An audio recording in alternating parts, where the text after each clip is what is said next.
Hi, good morning. We'll get started in just a few minutes. We're just waiting for some others to log in.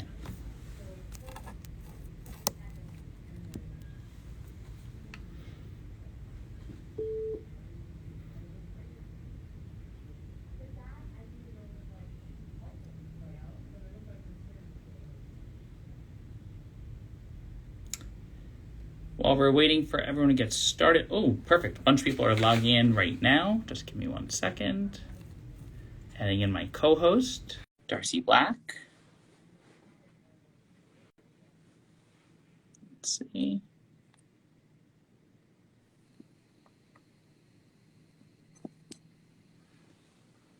Hi, can you hear me? Hello. Yes, can you hear me? Perfect. Good morning. Nice to meet you here. You too. Let me just get my volume up a little bit more. Great. Okay, well, in the interest of time, if you're ready to go, let's get started. Yeah, let's do it. Okay, so hi everyone. I am Dr. Brian Levine, and welcome to Maven's Instagram Live on all things fertility. For those of you who don't know, Maven is the largest virtual women's and family health clinic offering on-demand appointments, messaging, and everything from preconception to pregnancy and parenting. Well, Darcie is just getting all set up for today because we're going to hit her with lots of questions. I'm going to introduce myself. So I'm the founding partner and practice director of CCRM New York. I'm board certified in both reproductive endocrinology and infertility, and as well as obstetrics and gynecology. And I'm a medical director at Maven. I'm joined today by Darcie Black. Darcie is a Maven fertility awareness educator, which is a mouthful. But she's also a certified doula, a holistic reproductive health practitioner, and supposedly just a great person. Darcie, can you tell us a little bit more about the work that you do, both on Maven and outside of Maven?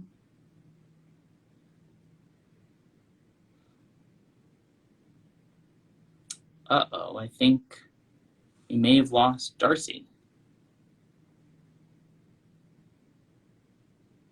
Let's see.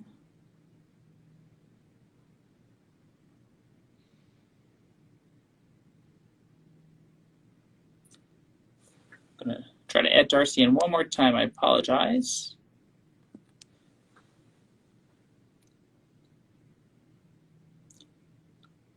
Darcie, are you in? Technology. Back? Yeah. Okay. So thank you. Looks like your face is frozen, but I am sure it'll back up in a second. Are you able to hear me? I can hear you perfectly. But video is wonky. Yeah. Let's see if give it a moment and see if a different location makes a difference. Oh, someone just said, I can see you, Darcie. Oh. So let's just start it then.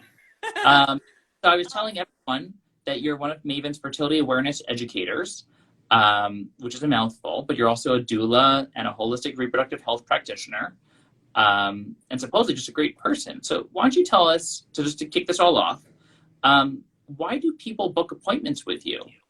What kind of questions do you get? Yeah, so there are lots of reasons why people might work with me. I would say in general, I am a reproductive health educator. So I'm trained as a fertility awareness educator, which looks at the parameters of the menstrual cycle, looks at patterns, looks to see what may or may not be within those expected ranges.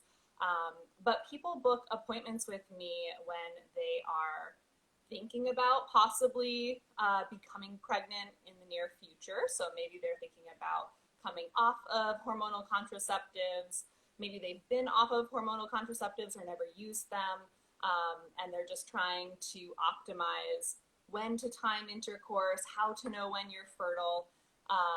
We talk a bit about nutrition's impact on our hormones and fertility, various lifestyle choices and possibly changes that one might make as they're beginning that process of preparing for pregnancy.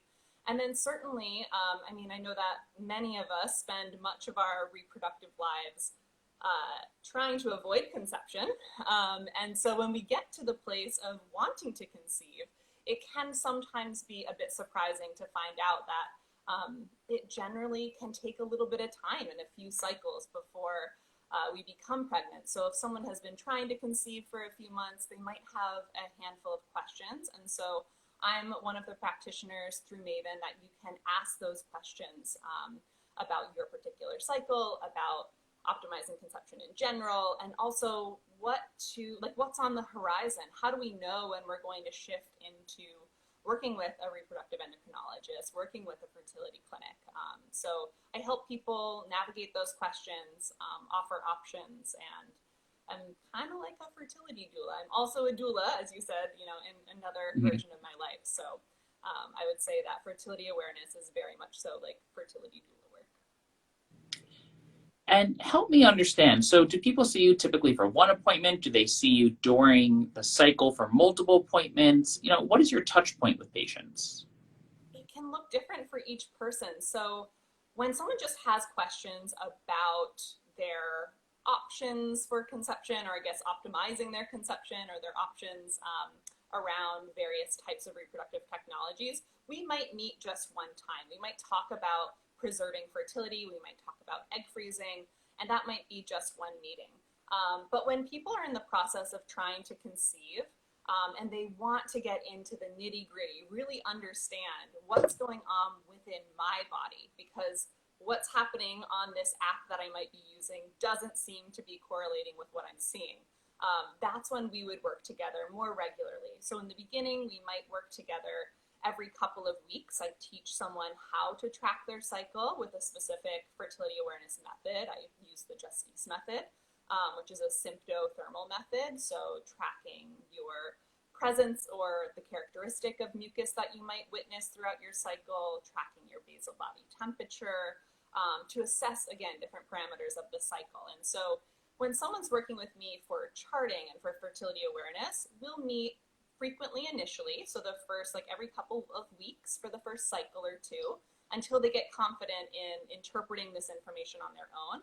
And then we might just meet once a cycle if they're continuing to cycle and they're not yet pregnant. And, you know, it sounds like you really have a diverse practice and you're really helping people along the continuum of either trying to get pregnant or avoid pregnancy, right? Because any ovulation tracker can be turned upside down to be used as a contraceptive method.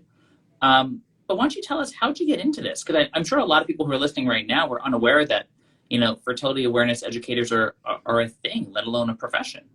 Absolutely. I would say, I mean, the road is winding, but I would say that it was mostly so that I could nerd out on my own cycle and my own reproductive health. I got my undergrad in health education and integrative health studies. Like I said, I became a doula. And then I just wanted to learn, as I was navigating my own reproductive health challenges and options, PCOS, Hashimoto's, painful periods. I just wanted to learn more. Honestly, I am a student at heart. And so I did a graduate program in holistic reproductive health. I became certified as a fertility awareness educator. So the functionality of it is that I get to teach other people this information that I wish I had known earlier on in my life. But the real reason is just because I wanted to learn more and I wanted to be nerding out on it.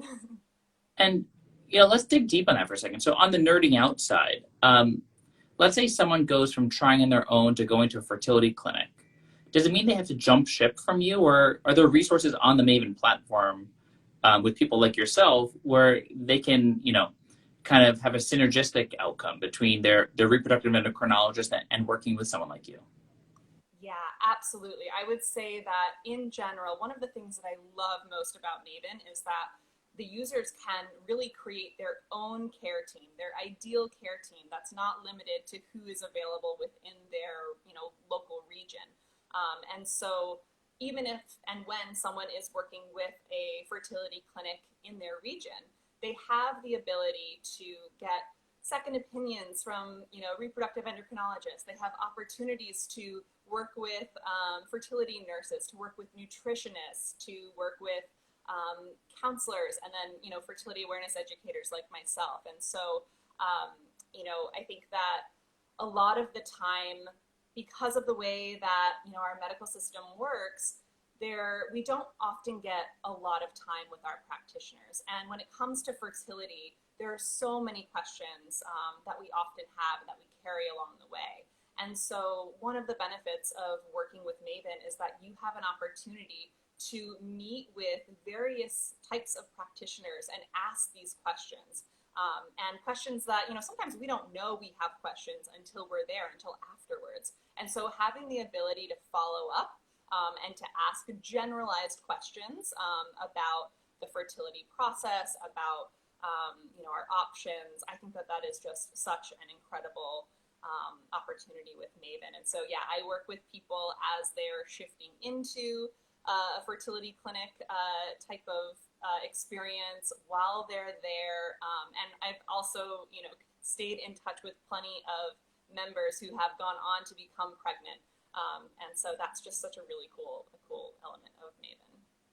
And, I have to tell you that as the medical director really that kind of looks at this, the reproductive endocrine side, but as a Maven provider, right? Like I'm on the platform as well. I will frequently talk to patients who are in treatment and they almost feel like it's cheating to like speak to me while they're seeing another doctor. But I always tell them, look, in the end of the day, we're all aligned, right? Like the goal is to get you pregnant, if that's your goal, or to get you the best cycle outcome possible. And so, frequently people don't realize that they can use the platform as a way to just ask more questions. Like they may not have direct access to their physician. They may be unsure of the path forward. They may want to just know what is a second opinion that could be on the horizon if, God forbid, things don't work out for this current cycle. And so, I think from my end, I too see patients who are, mid-treatment or even post-treatment, right? They're like, how did I do? Like, is this, could I have done better or things I should have done? And, they either feel embarrassed or they don't want to speak to their doctor, which is completely fine. But I think having someone like yourself on the platform is so powerful because as clinics become busier and busier, there's probably a shortage of skilled, I'd say, patient advocates and nurses and, care team members to take that time to really sit down with a patient and say, this is what's going on and this is why we're doing this. If you had to name the top 3 questions that you've gotten recently, what would they be? I think probably the most common question that I get asked is, how do I know if I'm ovulating, or how do I know when I'm ovulating? That is certainly a conversation I have multiple times a day. As well as, so many of us, we want to provide the best for our, potential families. There is a little bit of this kind of performance, as you said. And so like just wanting to be prepared with the information of what can I be doing prior to conceiving to optimize not only my chances of pregnancy, but to really optimize the health of my pregnancy. And then I think the third most common question I get would be, when do we know to reach out for help? When do we shift our care and look towards reproductive technologies? And I think that those are really common thresholds to kind of walk through as you're beginning this process of trying to conceive. Well, one of the questions we received from the audience was exactly that, which is, how long should I wait after a loss or after I start the process of trying to reach out? So can you help guide people on how you speak to patients about when to go seek an evaluation by a fertility doctor, and also when you tell people to try again after a loss? Yeah, so it's so unique to the person and to what their cycles looked like prior to this loss. Have they bled again? Have they gotten a period? And so depending upon where they are based on their age, their reproductive age, depending upon what their cycles look like before this, is this their first loss? It's unique. And so in some cases, you can be at that threshold of shifting into care with a fertility doctor. And for other people's cases, we're really in a place of still collecting that data. And while pregnancy loss is very common, it doesn't make it any easier on the individual, doesn't make it any easier on the body. And I think that, the process of not having control is a really challenging place to be. And so I think that I always encourage people to reach out to me as soon as they want to or they need to, because we can start having these conversations and identifying the key pieces of information that can get us a better understanding of when do they shift into that care. And in other instances, it's okay, let's start to, collect the data on your cycle and figure out, is there anything abnormal about your menstrual cycle parameters that might be indicating something underlying that could be here, that we could be working with and tweaking if you're not quite at that threshold of now it's appropriate to shift into care with a fertility clinic. And so again, that's based on age, that's based on menstrual cycle regularity or irregularity, things like that. So, and again, I'll just give you the American Society for Reproductive Medicine recommendations, which is when you're under the age of 35, if you're trying for a year and you've had no resultant pregnancies, go seek an evaluation, or at least talk to your OBGYN. If you're over the age of 35, 6 months of trying with no resultant pregnancy, talk to your OBGYN or fertility evaluation. And over the age of 40, I would say it's much shorter. So it could be 1 to 3 months of trying. Those thresholds are put out there just to help people guide them to know that they're not on this, never-ending path with nothing on the horizon, right? It's to help them understand what is the next step to take. With that said, I absolutely agree with you, right? Miscarriages are terrible. They're very binary, right? Either you're pregnant or you're not. And when you lose a pregnancy, it is a loss, and it should be grieved and treated as a loss. But the causes are really a variable. And so what I always tell people is, statistically, you can go back to trying the month after having a miscarriage or the cycle after having a miscarriage. And the way you're in the next cycle is that, you got your period, which typically means your beta went down to 0. And your beta HCG is your pregnancy hormone. However, you do want to speak to your provider to make sure that your beta HCG is going down to 0, because the one thing you don't want to do is to get pregnant without knowing if your hormones are rising appropriately or if they're rising inappropriately. Furthermore, you also want to find out why you had a miscarriage. Bad luck is not a medical diagnosis. I feel like practitioners use that term all the time of, oh, this was just bad luck. No, there are tools at our disposal that can help us play detective to better understand why a pregnancy wasn't successful. Was it a genetic abnormality, and was it programmed from the beginning to be unsuccessful? Or did something happen during the pregnancy that made a suboptimal environment that led to this loss? Before I go to the next question, I saw that someone just typed in a question to us, which was about TSH, or thyroid stimulating hormone. So the thyroid is one of the most powerful endocrine organs in the human body. It controls both the metabolism and the regulation of most of the metabolic states, so how your body kind of runs throughout its entire day, both sleeping and awake. And so we like to see that your thyroid stimulating hormone, or TSH, is less than 2.5. With that said, your TSH is released by your brain and it's telling your thyroid, make more hormone. It's your thyroid hormones themselves that need to be actually followed with further up studies if your TSH is abnormal. And so I always warn people is, don't get so excited about what your TSH is, because your TSH is just your brain yelling at your thyroid, make hormone, make hormone. The real test is to see how much functional hormone are you making. And your reproductive endocrinologist or an endocrinologist can help you better understand that. Yeah, and that's something that, I see a lot of the time with members and clients, is having, possibly having a thyroid workup with their general practitioner. And that's great because it's easily accessible. However, what we want to see, where we want to see the thyroid functioning when we're trying to conceive, can look much different than if we're just walking around as an everyday adult. And so, there are different parameters of thyroid function. And I think that when we're getting into the space of preconception, it's really helpful to work with a reproductive endocrinologist. I absolutely agree. So right, it's 2021, but we started this Instagram Live back in 2020 during the beginning days of the pandemic.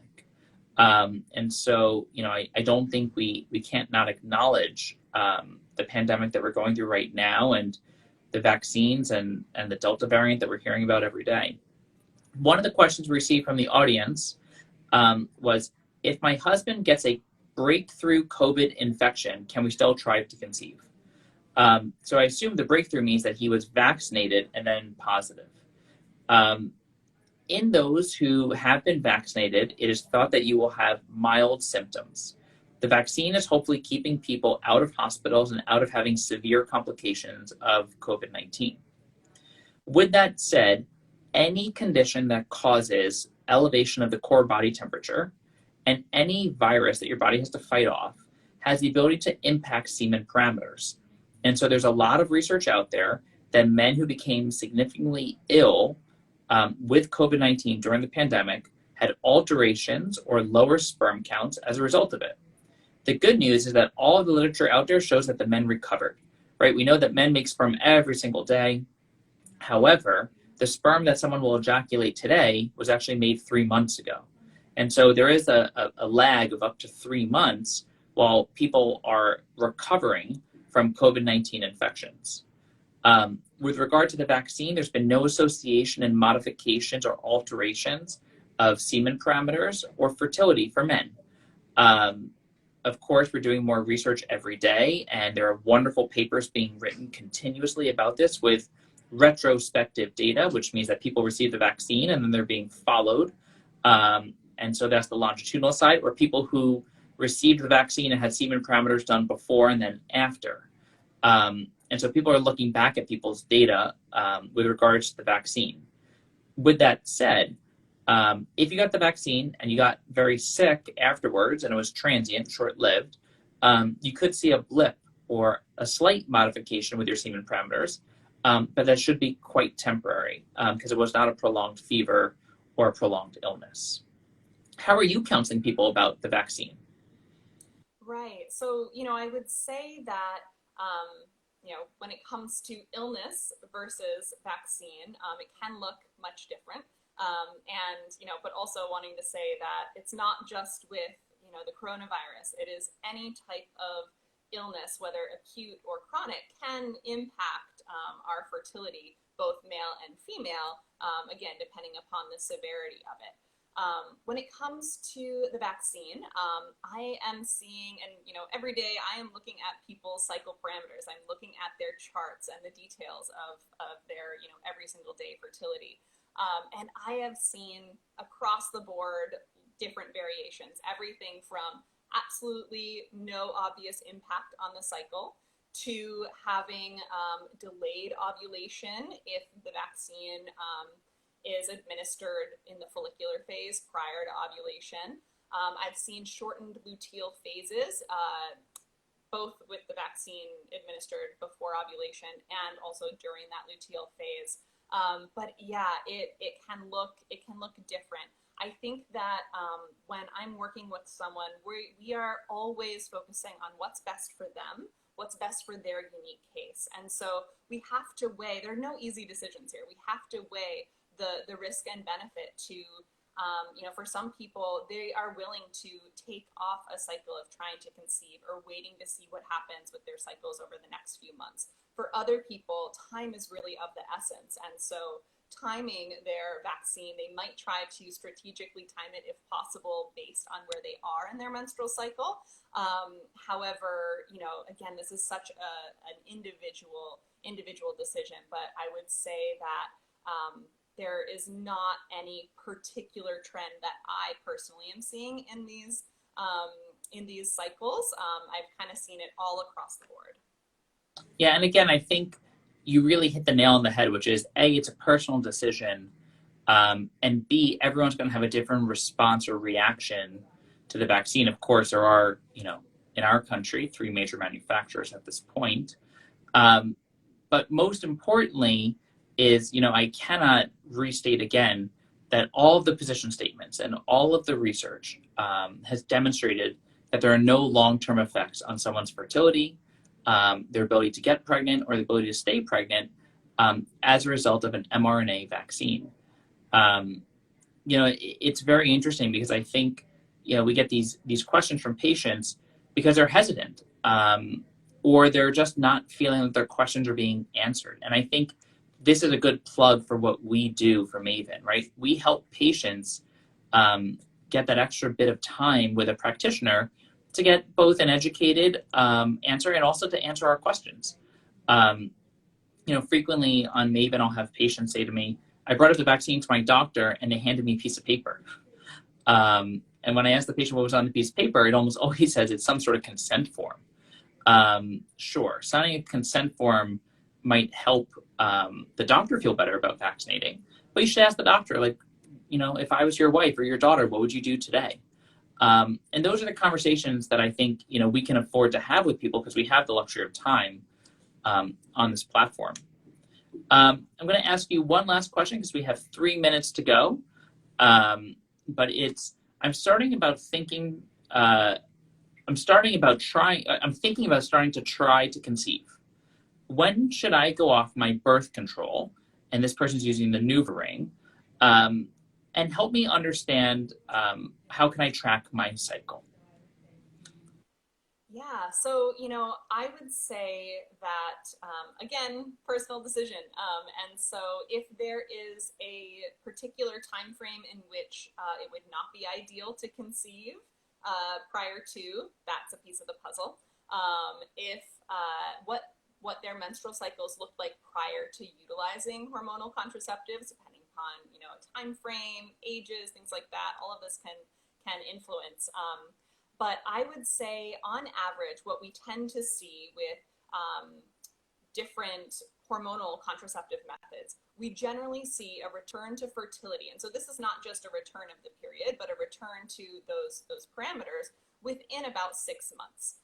And that, can kind of fall on either end of the spectrum there. And so, I think that when we're thinking about optimizing our body for conception, just like as you had mentioned that it can take, about 90 days for sperm to fully mature, we also have to look at the maturation process of the egg and the follicle. And so that also can take, about 3 cycles, about 90 days. So I tend to encourage people to come off of hormonal contraceptives if it feels good for them, at least 3 months before trying to conceive, to allow the body time to find its new rhythm, allow the endocrine system to work at its kind of optimal level, and during that time track the cycle and track the parameters of the menstrual cycle to identify, is there anything outside of that normal spectrum? Again, when we're coming off of hormonal contraceptives, it can be very common to see some of these abnormalities, but we generally see it shift into totally normal cycle parameters within a series of 3 to 6 months. What do you tend to encourage your clients, or are you actually working with clients this early on in the process? Yeah, so right, people forget that as a reproductive endocrinologist, Yeah. I'm a hormone doctor, right? So I typically use my skill set for getting people pregnant, but of course we do, management of endometriosis or other conditions where we need contraception. In general, I tell people don't stop the pill unless you're ready to get pregnant the next month. Because sometimes when you remove the suppression of the pill, the brain can release follicle stimulating hormone, and that can lead to a follicle being generated right away. With that said, I do the exact same thing that you said, which is I caution people saying, look, it could take your body a little bit of time to shake itself out, to get used to now running on its own. And so don't be upset and don't be freaked out if things don't feel normal for the first, 1 to 3 months, maybe even 3 to 6 months. Most importantly, if you've been on the pill for, call it 5, 10, 15 years, you just may not be used to what it feels like off the pill. And that's okay, right? Being on the pill for 5 years or more has great health benefits. So don't, be freaked out by the fact that you're on the pill for this time, but just know that it could take your body a little while to warm up, and it could take you a little while to get used to the feeling of having a cycle, which means changes that go up and then go down. because it's now 12:30, I'm going to have to unfortunately wrap this up for today. So thank you again, everyone, for joining. Especially thank you, Darcie, for joining as well. Tune into our next Instagram Live on Wednesday, August 25th. We're going to do a deep dive into pregnancy care. And remember, we're always here for you. You can book an appointment with a fertility specialist or provider on the Maven app if you have any additional questions that we didn't cover here today. And please stay safe. Thank you, thank you, thank you. Bye, thank you. Bye, Darcie.